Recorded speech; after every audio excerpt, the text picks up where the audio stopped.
ये तमाम कथा से विस्तार पूर्वक सुनाई गई। और षष्ठम कैलाश संहिता, कैलाश संहिता में कैलाश मानसरोवर तीर्थ यात्रा का वर्णन किया गया और वहां ओमकार के पूरे रूप का वर्णन किया गया। पार्वती को मंत्र दीक्षा देकर भगवान शंकर जी ने ये मंत्र दीक्षा के अनेक रहस्यों को खोला। इस कथा का वर्णन किया गया कि गुरु क्यों धारण किया जाता है, मंत्र दीक्षा क्यों ली जाती है, मंत्र की साधना करने से व्यक्ति को क्या मिलता है, ऐसी तमाम कथाओं का वर्णन। पूजा स्थान, घर में भगवान का पूजा का स्थान कौन सा होना चाहिए, घंटी कहाँ रखें, दीपक कहाँ रखें, जल का लोटा कहाँ रखें, शंख कहाँ रखें, और प्रभु प्रेमी जनों और कौन से देवता का स्थान मंदिर में कौन सी जगह होना चाहिए, ऐसी तमाम कथाओं का वर्णन इसी शिव महापुराण की षष्ठम कैलाश संहिता में किया गया। उसके तत्पश्चात आसन और प्राणायाम का वर्णन किया गया। आसन और प्राणायाम, यम नियम आसन प्राणायाम प्रत्याहार ध्यान धारणा समाधि योग के 8 अंगों का वर्णन किया गया। पंच आवरण पूजा का, हमारे आचार्य लोग जानते हैं पंच आवरण पूजा क्या होती है, उसका वर्णन किया गया। और उसके तत्पश्चात शिव के जो 8 नाम आपने सुने थे, उन 8 नाम की बहुत विशालता बृहदकार के रूप में महाराज उनकी व्याख्या का वर्णन किया गया। आइए, और उसके तत्पश्चात 7वीं संहिता है वायवीय संहिता, जिसके 2 खंड हैं, एक है पूर्वीय और एक है उत्तरीय। तो पूर्वीय में महाराज वेद आदि 14 विद्या तथा पुराणों का आविर्भाव, क्या आवश्यकता बनी सो पुराणों का प्रादुर्भाव हुआ, इस पुराणों के अनादि में कौन था, किसकी प्रेरणा से पुराणों की रचना की गई, ऐसी कथा का वर्णन। और तत्पश्चात शिव जी ही सबसे श्रेष्ठ हैं, ये बात किसने कही, और जब उस बात को माना गया कि शिव जी ही सबसे श्रेष्ठ हैं, इस कथा का वर्णन किया गया। और तत्पश्चात महाराज संपूर्ण जगत में भगवान शिव ही कैसे क्रीड़ा करते हैं, इस कथा का वर्णन। और उसके बाद में प्रभु प्रेमी जनों शिव जी का तप करना, ऐसी तमाम कथाएं, काली किस प्रकार से प्रकट हुई और वो ही काली गौरी के रूप में कैसे प्रकट हुई, काली का पूजन करोगे महत्व क्या है और गौरी का पूजन करोगे तो उसका महत्व अपने आप में क्या है, यहाँ ये सुनाया गया। और उसके तत्पश्चात मात दुर्गा के पास में सिंह कहाँ से चल करके आया, ऐसी बड़ी सुंदर सी कथा का वर्णन किया गया। भगवान नारायण के पास में चक्र कहाँ से चल करके आया, भोलेनाथ के पास में त्रिशूल कहाँ से चल करके आया, ये सब सूची सुन करके तो ये लग रहा है कि हमने तो 8-9 दिन कुछ किया ही नहीं है? अब क्या करें, अब कुछ न कुछ तो बोल ही रहे होंगे यहाँ से है? नारायण के पास में सुदर्शन, भोलेनाथ के पास त्रिशूल और इंद्र के पास में वज्र कहाँ से आया, माता जगदम्बा भगवती को सिंह की प्राप्ति कहाँ से हुई, गणेश जी ने चूहे को अपना वाहन के रूप में कैसे स्वीकार किया, श्री कार्तिकेय जी महाराज ने मोर को ही क्यों प्रधानता दी अपने वाहन के रूप में, प्रभु प्रेमी जनों इस कथा का वर्णन किया। माता भगवती की 8 भुजाओं का महत्व क्या है, 8 भुजाओं में 8 आयुध माने कैसे धारण किए, ऐसी तमाम कथाएं। और तत्पश्चात वाणी के समान प्रभु को प्राप्त करने के लिए कोई दूसरा साधन नजर नहीं आता, इसलिए कड़वी वाणियों को मीठा कर लीजिए, इस कथा का वर्णन किया गया। तत्पश्चात मोक्ष साधन का वर्णन किया गया और पुनः पाशुपत व्रत और भस्म महिमा का द्वारा से वर्णन किया गया।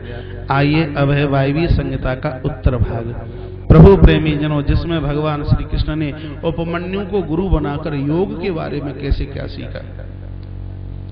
तत्पश्चात ये पूरा जगत शिवमय है, भगवान श्री कृष्ण ने इस बात की कैसे व्याख्या की, इस कथा का वर्णन किया। जीवों को माया और अहंकार के बंधन में जीव कैसे गिरता है, ये सब मेरा, ये सब मेरा, ये गलती व्यक्ति से कैसे होती है, ऐसी तमाम कथाओं का वर्णन किया। तत्पश्चात नमः शिवाय इस पंचाक्षर के महात्म्य का वर्णन, ब्राह्मण आदि वर्णों के अधिकारों का, ब्राह्मणों का अधिकार, ब्राह्मणों का धर्म, क्षत्रिय वैश्य कनिष्ठ 4 वर्णों के अपने अपने धर्म का वर्णन किया गया।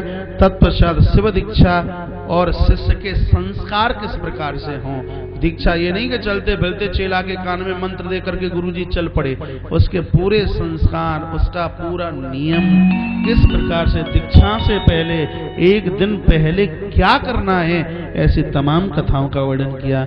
गुरु के लक्षण का वर्णन किया। ऐसा कौन है जो दीक्षा देने का अधिकारी है? यदि अधिकार नहीं है तो वो गुरु दीक्षा देने का अधिकारी नहीं है। मंत्र लेने के लिए शिष्य के पास में कौन सी पात्रता होनी चाहिए, इन लक्षणों का वर्णन किया। साधक संस्कार, मंत्र महात्म्य और जप की माला किस प्रकार से पकड़े, जब माला पूरी हो जाए तो उसको किस प्रकार से छोड़े, ऐसी तमाम कथाओं का वर्णन किया गया। तत्पश्चात यज्ञ कार्य में अग्निकुंड तथा होम द्रव्य की संख्याओं का वर्णन। यज्ञ कितने हैं, ये तमाम बातें। महाराज पूजा के समय में पत्नी दाहिने अंग में बैठे और हर क्षण पत्नी पति के बाएं अंग में रहे, इसका मायना मतलब विस्तार पूर्वक सुनाया।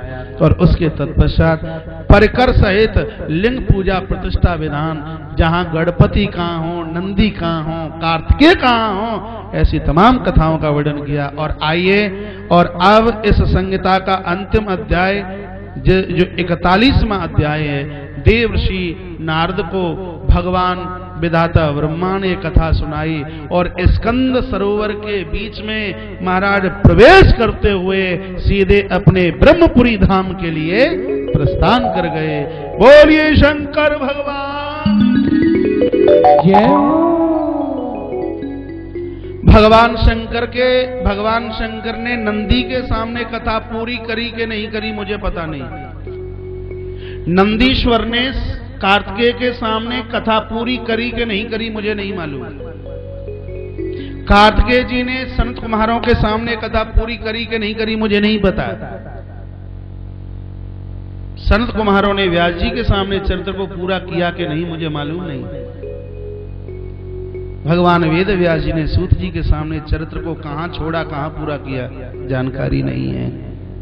संत कुमारों ने श्री सूत जी को कहां तक कथा सुनाई मुझे ये भी नहीं पता, लेकिन मुझे ये जरूर पता है विधाता ब्रह्मा ने देवर्षि नारद के माध्यम से श्री शिव महापुराण के महाचरित्र को महाराज पूर्णता की तरफ पहुंचाने की पूरी कोशिश की है। सविस्तार पूर्वक मैंने इस व्यासपीठ से न सुनाया हो, लेकिन आंतरिक भाव से, विचारों से और चिंतन से शिव महापुराण की कथा को मैंने इस तरीके से कहीं छोड़ा नहीं जिसका अपराध हमें और आपको लगे। हर प्रसंग को क्रमबद्ध अध्याय सहित उठाया और जहां से कोई छूटा होगा तो उसकी संक्षिप्त सूची में उसको पूरा लिया है। इस व्यासपीठ से मेरा निवेदन होगा, इस कथा में यदि किंचित मात्र भी यदि आपको कुछ अच्छा लगा है, ये तो कृपा भगवान प्रभु भोलेनाथ की है। ताली भगवान शंकर के नाम की बजाई है।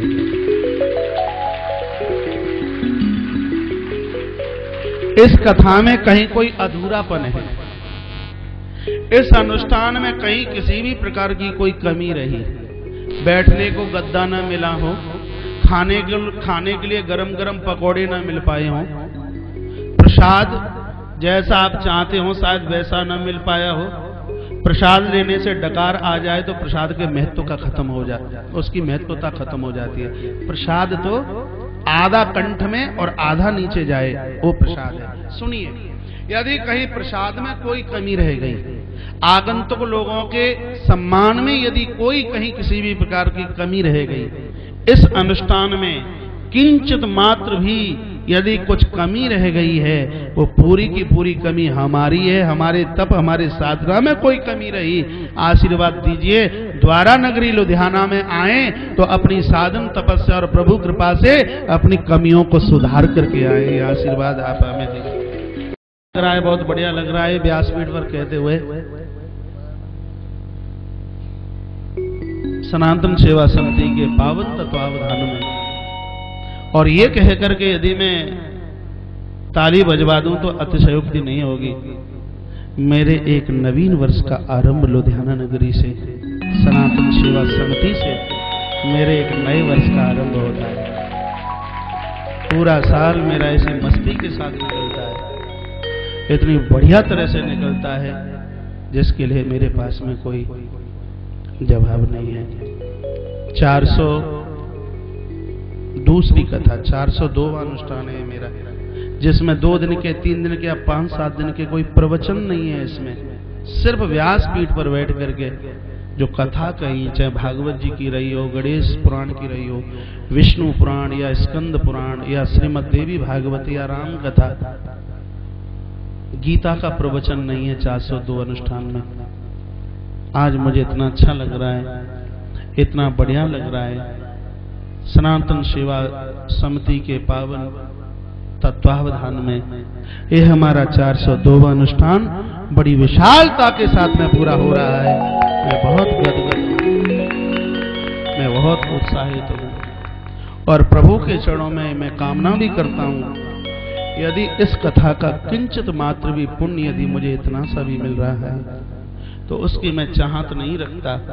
इस पांडाल परिसर में आप जितने भी बैठे हैं, इस आयोजन और इस अनुष्ठान का पूरा फल आप सबको मिले, आपको निरोगता मिले, आपको ऐश्वर्य मिले, आपको सुख और आपको शांति मिले भगवान भोलेनाथ के चरणों में।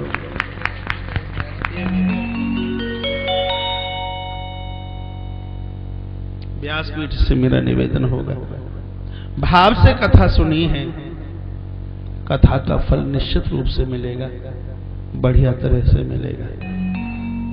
आपको पता है कि श्रोता वो है जो वक्ता की बात माने। आप मानना या मत मानना, इस नगरी से मेरा अतिशय स्नेह है। सनातन सेवा समिति और उसके पदाधिकारी और उससे जुड़े हुए लोग, परिसर में आने वाले मेरे जितने श्रोता, इनसे मेरा अनूठा प्रेम और अनूठा स्नेह है। छाती खोल करके नहीं बता सकता, नहीं तो 26 दिसंबर से लेकर के 2 जनवरी 2011 तक मेरी विशाल श्री राम कथा अयोध्या की माटी में थी। लोगों को जानकारी है इस बात की, लेकिन किसी के कहने से कथा अयोध्या में थी, लेकिन मेरा अंदर का भाव बोल रहा था कि इस तारीख में कथा लुधियाना की ही माटी में हो। और मैंने इतनी कोशिश की कि नव वर्ष का आरंभ मेरा नगरी लुधियाना से हो रहा है, और ये कह करके मेरी आंखें गीली होंगी यदि इस कथा को आपने ढंग से सुना है, भाव से सुना है, तो अच्छा तो मुझे तब लगेगा पिता पिता के रूप में नजर आए, बेटी बेटी के रूप में नजर आए, बहू बहू के रूप में नजर आए। किसी साधु के सामने, किसी मंदिर में इस तरीके से आप सामने आकर के इस तरीके से आप निकलें कि देखने वाले की आंखें नीची हो जाए, उसमें कोई महानता, उसमें इस कथा का कोई अपने आप में सार नहीं रहेगा। श्रोता बनकर के जब कथा के लिए जाया जाता है, वहाँ समर्पण होता है, वहाँ बिल्कुल विनम्रता की स्थिति होती है। आप शादी में जाएं, कहीं विवाह में जाएं, आप कहीं जाएं, आप जो बन करके जाएं, सो बन करके जाएं, लेकिन जब कथा सुनने के लिए जाएं तो ऐसा लगे कोई ध्रुव, कोई प्रहलाद, कोई स्वामी विवेकानंद, कोई दयानंद चल के आया, कोई मीराबाई चल करके, कोई सबरी, कोई यशोदा और कोई कौशल्या कथा सुनने के लिए चल करके आई है। प्रातः कल से जब आप बिस्तर छोड़े तो आपको सौगंध मेरे भगवान की है, जिसको आप मानते हो। प्रातः बिस्तर छोड़ने से पूर्व सबसे पहले आपकी जिह्वा पर भगवान का नाम होगा। आपका कोई गुरु होवे या ना होवे, ये व्यासपीठ आपकी गुरु है, मैं नहीं। ये व्यासपीठ आपकी गुरु है। डोंगरे जी महाराज कहा करते थे, जिस कथा में से एक मंत्र सुनकर हमारे जीवन में बदलाव आ गया, उस व्यासपीठ से बढ़कर के हमारे जीवन का गुरु कौन होगा। इस स्थान को अपना गुरु बनाइए, और प्रातः जब आप बिस्तर छोड़ें तो कम से कम 108 नाम तो भगवान के लीजिए। न जाने कौन सा नाम कब हमारा उद्धार कर दे। यदि ऐसा हो गया तो कौशिक महाराज के जीवन का इससे बड़ा और पावन दिन कोई नहीं।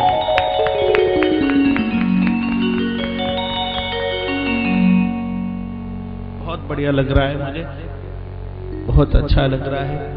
आपकी इस श्रद्धा और समर्पण के लिए अपने देह का एक एक अंग काटकर आपकी झोली में डाल दूं, फिर भी हम आपके ऋणी हैं, आपका कर्जदार हैं। ये सब तालियां आपने अपनी तरफ से बजाई हैं। कुछ ताली जबरदस्ती से नहीं, बड़ी भाव से आप कुछ तालियां मेरी तरफ से बजाएंगे। पहले तो पहली ताली आप राम दरबार मंदिर के परिसर के लिए जोरदार ताली बजाइए। हर साल बड़ी विशालता के साथ में हमारा यह आयोजन है संपन्न होता है।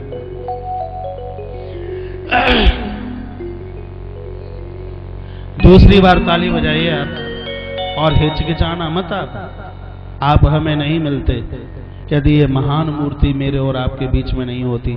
फिरोजपुर पंजाब से ही श्री प्रोफेसर साहब, एक बार खड़े होकर अपनी तस्वीर सबको दिखाइए। एक बार और ताली बजाइए, एक बार फिर ताली बजाइए।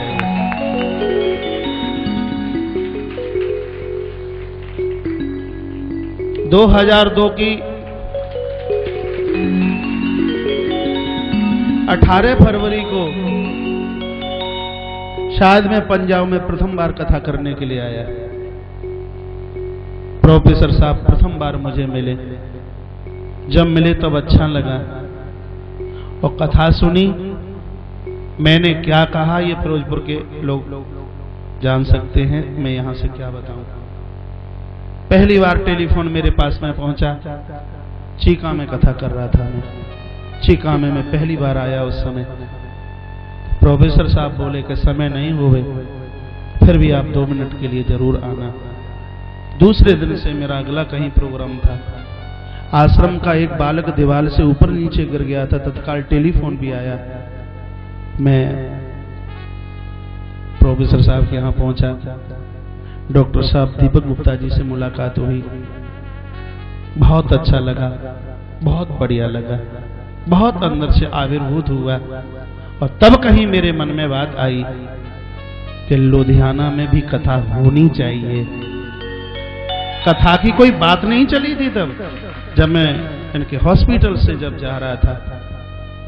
इनकी कुछ 4 पंक्तियां उसको तुलसी विश्व मंजरी में छपवाया गया था और इन विचारों से मैं इतना आविर्भूत हुआ, उनको तुलसी विश्व मंजरी में उसको प्रकाशित किया गया। और एक दिन रात्रि को 10:30 बजे प्रोफेसर साहब का मेरे पास में फोन पहुंचा। कहा महाराज आपको लुधियाना कथा करने के लिए आना है। मैंने कहा अभी 10:30 बज रहे हैं, परसों मुझे कहीं कथा के लिए जाना है, आप कहोगे तो प्रातः में लुधियाना पहुंच जाऊंगा। इतना बढ़िया लगा। पहली कथा और दूसरी कथा और उसके बाद में अब तीसरी कथा इतनी पूर्णता की तरफ है, जितना कहूं उतना कम। जोरदार तालियों के साथ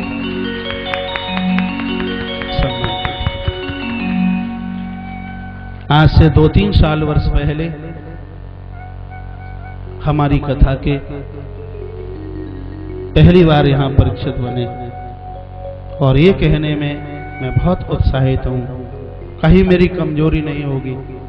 और अतिशय प्रसन्न सभी बहुत खुश थे।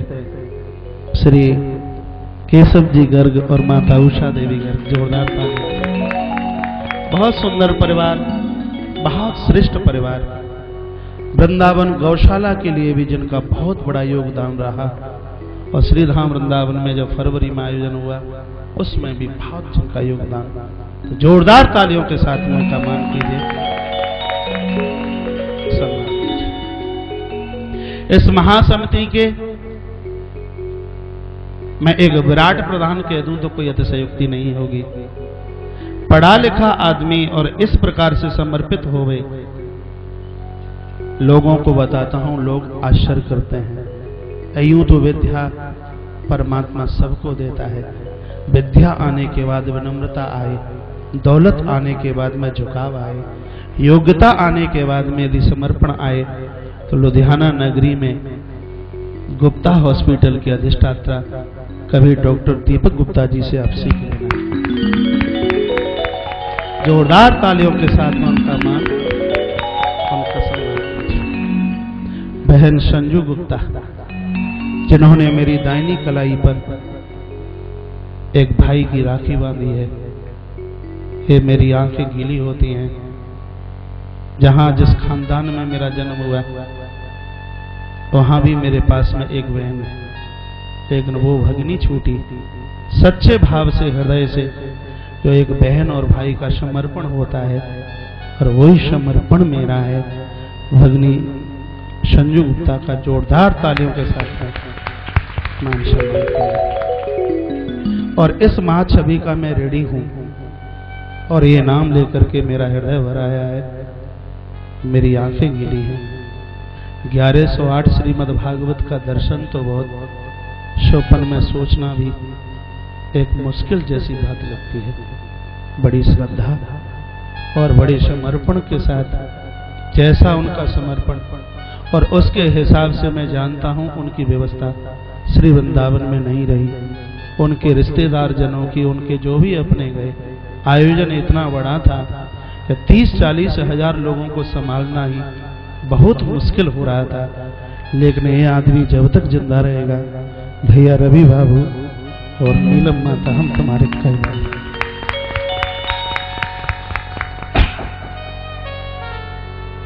श्री राजेंद्र गुप्ता जी, माता मधु गुप्ता, मुंह से भले ही कुछ कह दें, आप मेरी बात का विश्वास करना, इनके हृदय में अंदर से बिल्कुल कुछ भी नहीं है। इनके अंदर से यदि कुछ होता तो ये आदमी इनको कभी भी स्नेह नहीं करता, कभी प्रेम नहीं करता। जोरदार तालियों के साथ में मान कीजिए, सम्मान कीजिए। अपना पूरा समय श्री सतीश जी था पर सबसे पहले भवन में आते जब कोई नहीं रहता, और तब ये वहां से जाते। एक एक व्यक्ति को पूछना, चाहे आगंतुक हो, चाहे वहां रहने वाला हो, चाय मिली, भोजन मिला। माता अन्नपूर्णा की पूरी कृपा श्री सतीश जी था पर, माता मोनिका था पर। जोरदार तालियों के साथ उनका सम्मान कीजिए। डॉक्टर साहब श्री राज गलहोत्रा जी, इन्होंने कभी क्या और क्यों तो अपने जीवन में सीखा नहीं। जो कह दिया वो बिल्कुल ठीक है। श्री राज गलहोत्रा जी किधर बैठे हैं? माता सुनीता गलहोत्रा, जोरदार तालियों के साथ उनका सम्मान। श्री अरुण गुप्ता जी हमारे मध्य में हैं। कोई भी समिति कदम उठाती है, एक बार बोलती है, कृपया अरुण गुप्ता जी को तो पूछ लीजिए ये काम ठीक है क्या। मध्य में बैठे, जोरदार तालियों के साथ उनका सम्मान कीजिए। भैया अनिल जी मुकीम वाले कहीं नजर तो नहीं आ रहे, वो आगे नहीं, सेवा में सदैव पीछे होते हैं। हाथ उठाकर बता दीजिए किधर खड़े हैं। जोरदार तालियों के साथ में उनका मान सम्मान कीजिए। श्री राजेश जी गोयल परिसर में जोरदार तालियां, और श्री विनोद जी बैठे हैं, जोरदार तालियों के साथ सम्मान। और इन तालियों में आप कंजूसाई मत करना, आप बहुत कंजूस, अब कल से थोड़ी बजानी है तो कहीं खत्म हो जाएंगी तालियां। जोर लगा देना है इस विराट आयोजन में, जिन्होंने अपना बहुत बड़ा योगदान पूर्ण रूप से, बिल्कुल समर्पित भाव से प्रतिनिधित्व परीक्षित का किया है। ऐसे मेरे अपने श्री संदीप जी गुप्ता, माता नेहा गुप्ता, जोरदार तालियों के साथ उनका मान कीजिए, सम्मान कीजिए। बेचारे प्रातः आते हैं, रात को जाते हैं, इधर की पूजा उधर की पूजा, लेकिन बड़े समर्पित भाव से। ठाकुर जी के चरणों में मेरी बहुत बड़ी अर्जी है, प्रभु इनके साथ परिसर में जितने भी हैं, उनके जीवन में तुम दिन दूना और रात्रि चौगुनी के रूप में उभर जाना। आपके चरणों में मेरी बहुत बहुत बनती है। श्रोताओं के लिए ऐसे ऐसे भावुक लोग जो नाम के लिए बिल्कुल आगे नहीं आए, श्री गोपाल मुनि जी, जोरदार तालियों के साथ में राम दरबार मंदिर को पूरे को संभाले हुए, जोरदार तालियों के साथ में उनका स्वागत सम्मान कीजिए। टेंट सेवा श्री दिवाकर गोस्वामी जी, देखिए तालियां बजाइए। आज कोई नहीं जाएगा, कोई नहीं जाएगा, बहन थोड़ा सा और बैठ जाइए, आप सबको मौका मंच तक आने का मिलेगा। ग्रंथ का बड़ा महत्व है, आगे की नौका उठा दी जाएगी अभी थोड़ी देर बाद, ये मौका आपको मिलेगा। बिना आरती और बिना प्रसाद के आप जाएंगे नहीं। आपको नहीं पता कि मेरी व्यस्तता कितनी है, पूरी रात्रि मुझे सफर करना है, लेकिन मैं सब भूला हुआ बैठा हूँ। टेंट सेवा श्री दिवाकर गोस्वामी जी, तालियां बजाइए। सफाई सेवा बच्चा राम जी, जोरदार तालियां। गोल्डी, दीपा, अशोक, राजकुमार, विश्वनाथ जी। स्टेज श्रृंगार भैया मंजीत, जोरदार तालियां। लंगर प्रसाद गनमैन हलवाई अशोक कुमार, जोरदार तालियां। विशेष सहयोग श्री राम दरबार मंदिर परिसर, जोरदार तालियां। बाबा गज्जू जी की समाधि, जितनी तालियां बजा सकें बजाइए आप। पूरी व्यवस्था सभी कार्यकर्ताओं की बहुत व्यवस्था, हमारी सुंदर आवाज बड़ी दूर तक पहुंचाई बालक रमाकांत, जोरदार तालियों के साथ में।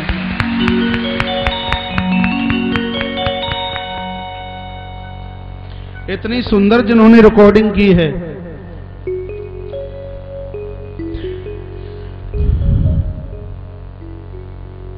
पूर्व में संस्कार चैनल से वर्तमान में अपना निजी काम संभाला है साओ विजुअल आर्ट्स भैया विवेक शर्मा जी, जोरदार तालियों के साथ सम्मान कीजिए।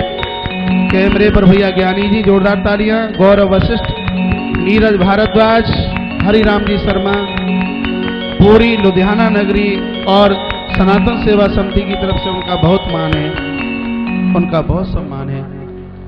पूरे यज्ञ का आचार्यत्व जिन्होंने किया,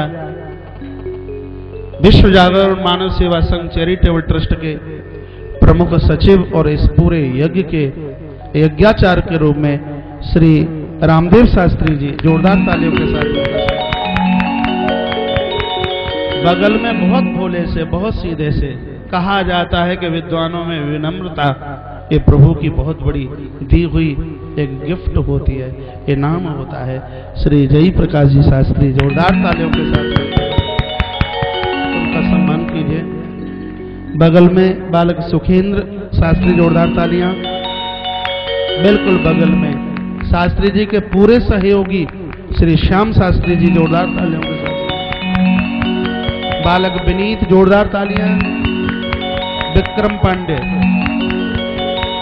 और हमारी कथा के बिल्कुल श्रृंगार के रूप में माता सरस्वती की पूर्ण कृपा जिनके ऊपर भैया श्री राम सेवक जी उपाध्याय, जोरदार तालियों के साथ। इन सब लोगों का दर्शन ही हमें निहाल करता है। यहाँ बैठा हुआ मेरे पूरे परिसर में हर बालक ब्राह्मण के घर में जन्म लिया हुआ, और ये मेरे लिए एक बड़ी गौरव की बात है। प्रातः मेरा सूर्य जब निकलता है तो इन सब लोगों का दर्शन करते ही निकलता है। राम सेवक जी उपाध्याय, जोरदार तालियां। बगल में बालक गजेंद्र चित्रकूट से, जोरदार ताली। गजेंद्र शुक्ला, कलकत्ता की माटी जो परमहंस रामकृष्ण और स्वामी विवेकानंद जी की भूमि, बाबा मुरारी दास, जोरदार तालियों के साथ में। सुंदर दक्षिणी वाद्य पर बालक अलकेश दुबे, जोरदार ताली। और सुंदर सा मंच संचालन जिन्होंने किया, गोस्वामी तुलसीदास जी की जो जन्मभूमि है बिल्कुल उसी गांव से श्री छोटे लाल जी मिश्रा जी, जोरदार तालियों के साथ। बालक अंकित शास्त्री, जोरदार तालियां। बालक छोटू, जोरदार तालियां। और मेरे तीनों पायलट, सोनू, जोरदार तालियां। राजकुमार, रिंकू। बड़ी सुंदर लाइट जली है, लाइट वाले भाई के लिए भी ताली बजाइए। मन करता है एक एक का सबका अभिवादन किया जाए, सबका सम्मान किया जाए। इस व्यासपीठ से आप सबका बहुत बहुत स्वागत, बहुत बहुत सम्मान। अब कोई छूट तो नहीं रहा। अनीता माँ की ओर ताली बजाइए, जोरदार से। बाहर से हमारे श्रोता चल करके आए, केपी बाबू चीका से, जोरदार तालियां। नरेश जी, जोरदार तालियां। खन्ना से चल करके आए, अमृतसर तक के आज लोग इस परिसर में चल करके आए हैं, जोरदार तालियों के साथ सम्मान। अंबाला से चल करके आए, मंडी गोविंदगढ़ से भी चल करके आए, जोरदार तालियों के साथ में उनका मान और उनका सम्मान कीजिए। और ये कह करके शिमला की दोनों माताओं के लिए 6 बार ताली बजाइए, माता बिमलाबाई और माता एकादशी मैया। इसका नाम तो कुछ और है लेकिन मैंने इनका नाम एकादशी रख दिया है, जोरदार तालियों के साथ मान।